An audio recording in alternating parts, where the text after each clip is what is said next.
हाँ, hello everyone, this is Nishant Chauhan. आज हम स्टार्ट करने वाले हैं 11th class physics lectures. Basically हम यहाँ पर एकेडमिक और कंपटीशन दोनों पर्पज से इस लेक्चर को प्रिपेयर करेंगे और आप लोग बस ध्यान से इसे देखते रहें और जो आपका जो भी लिखा हुआ है उसे आप कॉपी कर लेंगे, वरना हम इसकी पीडीएफ आपको प्रोवाइड करा देंगे चैप्टर कंप्लीट होने के बाद। तो स्टार्ट करते हैं फिजिक्स की। तो 11th क्लास के सिलेबस की अगर बात कर लें तो 11th क्लास का जो सिलेबस है फिजिक्स का वो 3 पोर्शन में डिवाइडेड है: mechanics, thermodynamics and oscillation and wave. Mechanics basically 2 parts में ब्रेक डिवाइडेड है: classical mechanics and fluid mechanics. अगर आप ध्यान से देखें इसे तो ये आपका 11th बेस्ड मैकेनिक्स डिवाइडेड है, classical and fluid. Higher level की बात करें तो मैकेनिक्स क्लासिकल और क्वांटम 2 तरीके की होती है। तो अगर हम बात करें तो क्लासिकल मैकेनिक्स के अंदर हम जितनी भी आपकी मोशंस होंगी, जितने भी आपके फोर्स एग्जिस्ट करेंगे, वर्क वगैरह सब हम क्लासिकल मैकेनिक्स के अंदर स्टडी करेंगे। और फ्लूइड रिलेटेड जितनी भी स्टडी होगी मोशन की वो हम किसके अंदर स्टडी करेंगे? फ्लूइड मैकेनिक्स के अंदर। मैकेनिक्स एक ऐसा पोर्शन होता है जहां किसी भी ऑब्जेक्ट के मोशन की स्टडी की जाती है। इसके बाद बात करते हैं second is thermodynamics. Heat related जो भी स्टडी होगी वो हम थर्मोडायनेमिक्स में करेंगे। And third one is oscillation and wave. यहाँ पर आपकी periodic motion, oscillatory motion related study पूरी पूरी की जाएगी। तो स्टार्ट करते हैं चैप्टर नंबर 2 से। चैप्टर नंबर 2 आपका मोस्ट इंपॉर्टेंट चैप्टर है, याद रखेंगे। ये इकलौता एक ऐसा चैप्टर है जिसे आपने अगर सही से समझ लिया तो आप पूरी फिजिक्स का कोई भी न्यूमेरिकल बिना फॉर्मूला याद करे कर सकते हैं।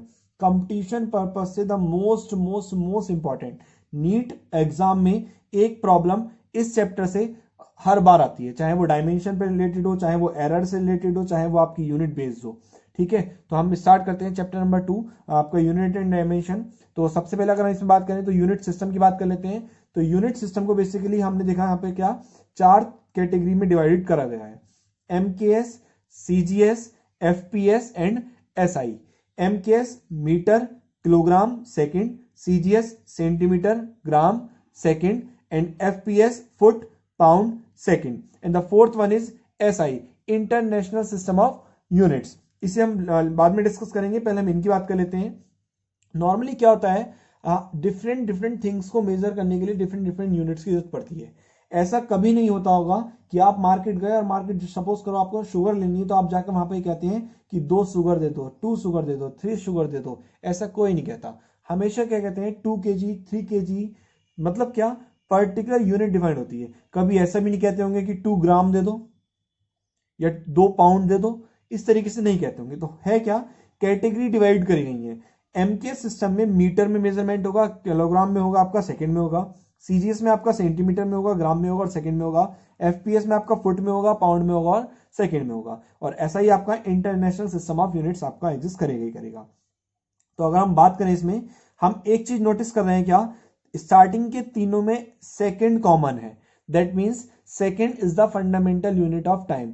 जिस तरह किसी भी सब्जेक्ट को पढ़ने के लिए आपको उस सब्जेक्ट के फंडामेंटल्स पता होने चाहिए, इसी तरीके से फिजिक्स को पढ़ने के लिए उसके फंडामेंटल्स पता होने जरूरी है।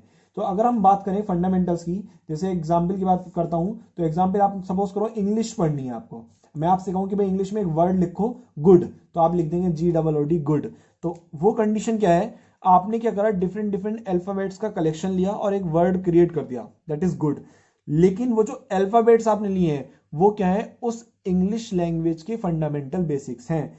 जब तक आपको बेसिक्स नहीं पता होंगे, जब तक आपको अल्फाबेट्स की नॉलेज नहीं होगी, तब तक आप किसी भी वर्ड को नहीं लिख सकते। तो सिमिलरली सेकंड कैसी यूनिट है आपकी, फंडामेंटल यूनिट है किसकी, टाइम की है। एसआई की बात कर लेते हैं, इंटरनेशनल सिस्टम ऑफ यूनिट्स। तो देखिए क्या है कंडीशन इसकी, एसआई यूनिट्स की नीड, सिस्टम की नीड क्यों पड़ी।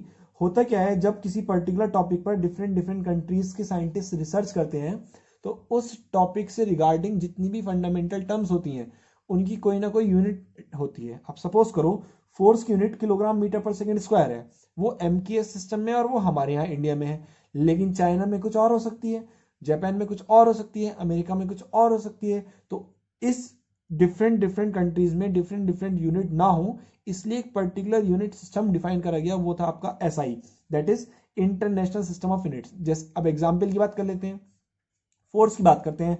फोर्स की यूनिट होती है आपकी क्या, न्यूटन। तो न्यूटन क्या है आपकी, बेसिकली इंटरनेशनल लेवल पर कॉमन यूनिट हो गई फोर्स की, जो डिफरेंट डिफरेंट कंट्रीज के साइंटिस्ट को पता होगी।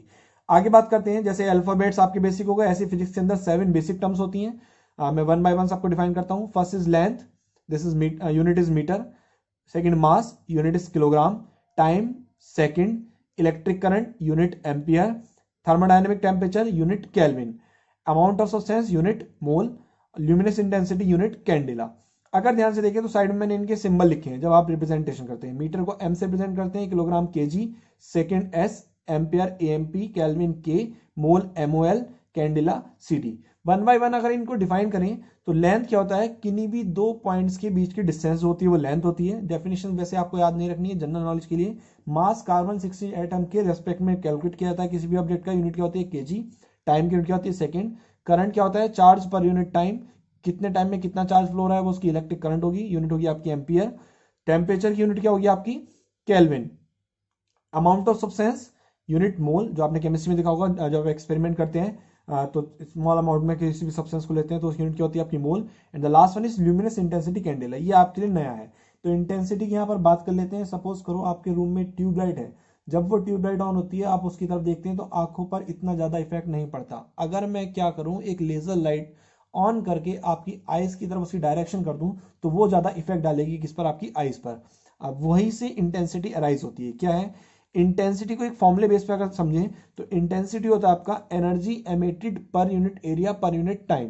तो अगर आप क्या देख रहे हैं कि जो एरिया है, जो क्रॉस सेक्शन एरिया है, अगर वो ज्यादा होगा तो इंटेंसिटी ऑटोमेटिकली क्या होगी, कम होगी। तो जो ट्यूबलाइट है उसका क्रॉस सेक्शन एरिया ज्यादा है जिसकी वजह से इंटेंसिटी कम है, और जो लेजर लाइट है उसका क्रॉस सेक्शन एरिया क्या है, कम है, जिसकी वजह से इंटेंसिटी क्या है आपकी ज्यादा है। तो इंटेंसिटी का फॉर्मूला क्या हो गया, energy emitted per unit area per unit time. ये आपकी 7 बेसिक टर्म हो गई, लेंथ जिसकी unit metre, mass kilogram, time second, current ampere, thermodynamic temperature kelvin, amount of substance mole, luminous intensity candela. And the next is दो supplementary quantity होती है। अभी दो क्वांटिटी सप्लीमेंट्री हैं, the first is angle, second is solid angle. इन्हें supplementary क्यों बोला गया ये अभी हम लेटर डिस्कस करेंगे, वन बाय वन हम दोनों क्वांटिटीज को देखेंगे। सबसे पहले बात कर लेते हैं हम किसकी, एंगल की। बचपन से पढ़ते आ रहे हैं एंगल के बारे में। सपोज करो एक ऑब्जेक्ट यहाँ पर था आपका, ये आपका ओरिजिन है, ये धागे से बंधा हुआ है, थोड़ी देर बाद ऑब्जेक्ट बी पॉइंट पे चला गया, तो हम मैथ में पढ़ते थे ए से लेके बी तक के डिस्टेंस को बोलते थे हम आर्क। ओ से लेके ए और ओ से लेके बी, चूंकि सर्कुलर पाथ में घूम रहा है, दोनों क्या कहलाएंगे, रेडियस। एंगल हमने पढ़ा क्या होता है, आर्क अपॉन रेडियस। नाउ हमें पता है कि ए से लेके बी तक की जो लेंथ मेजर करते हैं वो मीटर में मेजर कर लेंगे हम। ये डिस्टेंस भी किसमें होगी, मीटर में होगी। तो मैथमेटिकली अगर देखें तो आर्क की यूनिट भी मीटर होगी, रेडियस की यूनिट भी क्या होगी, मीटर होगी। दोनों एक दूसरे को कैंसिल कर देंगे, दैट मींस एंगल क्या होना चाहिए, यूनिट लेस होना चाहिए, लेकिन एंगल यूनिट लेस नहीं होता। एंगल की यूनिट क्या होती है आपकी, रेडियन। इसीलिए चूंकि मैथमेटिकली यूनिट ड्राइव नहीं हो रही तब भी यूनिट एग्जिस्ट करती है रेडियन, इसलिए हम एंगल को बोलते हैं सप्लीमेंट्री क्वांटिटी। सेकेंड क्वांटिटी हमारी सॉलिड एंगल। सॉलिड एंगल में आप सबसे पहले तो हम बात कर लेते हैं सॉलिड एंगल आपने कहां देखा होगा, तो आपने आइसक्रीम कोन सबने देखा होगा। ये वो पोर्शन है जहां काजू बादाम लगे होते हैं, तो इस पर्टिकुलर पोर्शन को बोलते हैं क्रॉस सेक्शन। और इसके जो नोक होती है दूसरी तरफ कोन की, वहां से लेके अपर पॉइंट तक की डिस्टेंस होती है उसकी रेडियस। तो जो सॉलिड एंगल है नॉर्मली बेसिकली हम उसे दो सिंबल होते हैं उसके, omega omega. Different different books में डिफरेंट सिंबल्स यूज कर सकते हैं, लेकिन याद रखेंगे आपने 10th क्लास में पढ़ा होगा रेजिस्टेंस की यूनिट ओम होती है, जो उसकी फुल फॉर्म होती है बेसिकली ओमेगा होती है। एंड सिमिलरली ये डब्ल्यू नहीं है, ये क्या है, omega in case of angle. Now solid angle का फॉर्मूला होता है cross section area upon radius का स्क्वायर। सॉलिड एंगल का फॉर्मूला क्या होता है आपका, cross section area upon radius का स्क्वायर। अगर हम रफली फिर से देखें इसे तो ऊपर एरिया आ गया, एरिया की यूनिट क्या होगी, मीटर स्क्वायर। नीचे रेडियस मतलब डिस्टेंस मतलब मीटर, और मीटर का क्या है, स्क्वायर, मीटर स्क्वायर। तो फिर से मीटर स्क्वायर से मीटर स्क्वायर कट गया, तो मैथमेटिकली क्या आ गया, वो यूनिट लेस। लेकिन वो यूनिट लेस नहीं होता, उसकी यूनिट क्या होती है, स्टेरेडियन। तो हमने क्या देखा, दो क्वांटिटी ऐसी देखी जिनकी मैथमेटिकली यूनिट एग्जिस्ट नहीं कर रही लेकिन उनकी यूनिट तब भी है। जैसे एंगल की क्या है, रेडियन, और सॉलिड एंगल की क्या है, स्टेरेडियन। तो दोनों क्वांटिटी क्या कहलाएंगी आपकी, सप्लीमेंट्री क्वांटिटी कहलाएंगी। नाउ हम बात करते हैं कन्वर्जन। आप लोगों ने एंगल अभी तक पढ़ा, डिग्री में पढ़ा था, तो हमें किसमें, चूंकि हमने यहाँ एंगल की यूनिट क्या देखी, रेडियन, तो हमें डिग्री से रेडियन में कन्वर्ट करना आना चाहिए। तो सपोज करो मेरे पास एंगल था 90 डिग्री, उसे मुझे किस में कन्वर्ट करना था, रेडियन में कन्वर्ट करना था। रेडियन में कन्वर्ट करने के लिए याद रखेंगे, ध्यान से सुने इस लाइन को, रेडियन में कन्वर्ट करने के लिए जो भी आपका डिग्री का एंगल होगा उसकी मल्टीप्लाई पाई अपॉन 180 से कराएंगे, और जब मल्टीप्लाई कराएंगे तो कितना आ गया, पाई अपॉन 2। ये किस में आया आपका, रेडियन में आया। पाई की वैल्यू बेसिकली कितनी होती है, 3.14 या 22 अपॉन 7, या फिर अगर एंगल बेस पे बात करें तो 180 डिग्री। अब ये जो रेडियन में आया, सपोज करो कहीं पे रेडियन में गिवन है और आपको किस में कैलकुलेट करना है, डिग्री में कैलकुलेट करना है, तो जो रेडियन में आया π/2 उसकी मल्टीप्लाई कर देंगे हम किससे, 180/π से। जैसे 180/π से मल्टीप्लाई करेंगे तो पाई से पाई कैंसिल हो, कितना आ गया, कितनी डिग्री आ गया आपका, 90 डिग्री। तो याद रखेंगे इस चीज को ध्यान से, डिग्री को रेडियन में कन्वर्ट करने के लिए π/180 से मल्टीप्लाई कराते हैं और रेडियन को डिग्री में कन्वर्ट करने के लिए 180/π से मल्टीप्लाई कराते हैं, उल्टा हो जाता है उसका।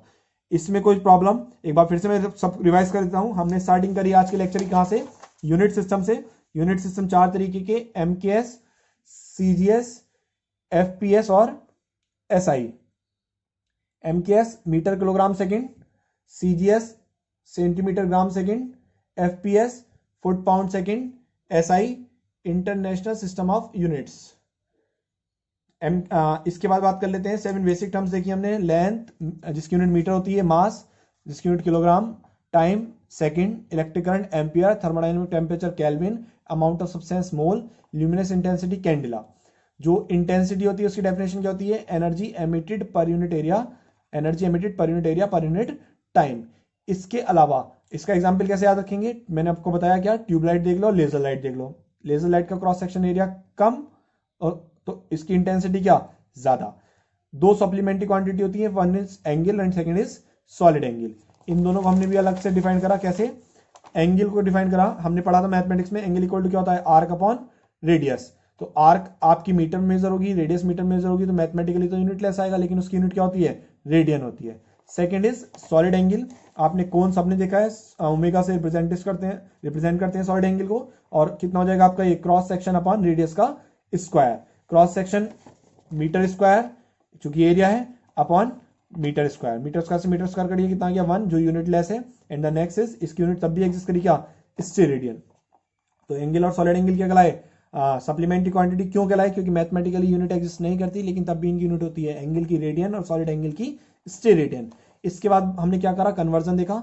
कन्वर्जन में हमने क्या देखा, कन्वर्जन में हमने देखा डिग्री टू रेडियन। चूंकि हमने डिग्री पढ़ा था आज तक, तो उसे रेडियन में कन्वर्ट करना आना चाहिए। रेडियन में कन्वर्ट करने के लिए हम किससे मल्टीप्लाई करेंगे, π/180 से। और रेडियन में जो क्वांटिटी आएगी, अगर उसे हमें फिर से डिग्री में कन्वर्ट करना है तो किससे मल्टीप्लाई करेंगे, 180/π से। ये कुछ क्वेश्चंस हैं जो मैं आपको होमवर्क के लिए दे रहा हूं, तो आप इसे ट्राई करेंगे। द फर्स्ट वन इज, आपको कन्वर्ट करना है डिग्री टू रेडियन। इसमें आपको फर्स्ट है 45 डिग्री, सेकेंड आपका 30 degree, third 60 degree, and the fourth is 360 degree. इसी तरीके से आपको, ये आपका क्वेश्चन नंबर 1 हो गया। क्वेश्चन नंबर 2, इसमें आपको रेडियन से डिग्री में कन्वर्ट करने हैं। फर्स्ट है आपका π/4, सेकेंड है आपका 3π/2, थर्ड है आपका 2π, और फोर्थ है आपका 2π/3। Hope you will enjoy this video, and आप क्वेश्चन जरूर ट्राई करें, क्योंकि बिना क्वेश्चन करे आप फिजिक्स में कुछ नहीं कर सकते, ठीक है। बाकी बुक्स जो मेनली स्टडी करनी है आपको, चाहे वो आप कंपटीशन वाले हो, एकेडमिक वाले हो, तो आपको मेनली सबसे ज्यादा जो फोकस और सबसे ज्यादा जो ध्यान देना है आपको, वो NCERT पे देना है। इसी तरीके से हमारी वीडियो को लाइक करें, शेयर करें और चैनल को सब्सक्राइब करना ना भूलें। धन्यवाद। Stay home and be safe.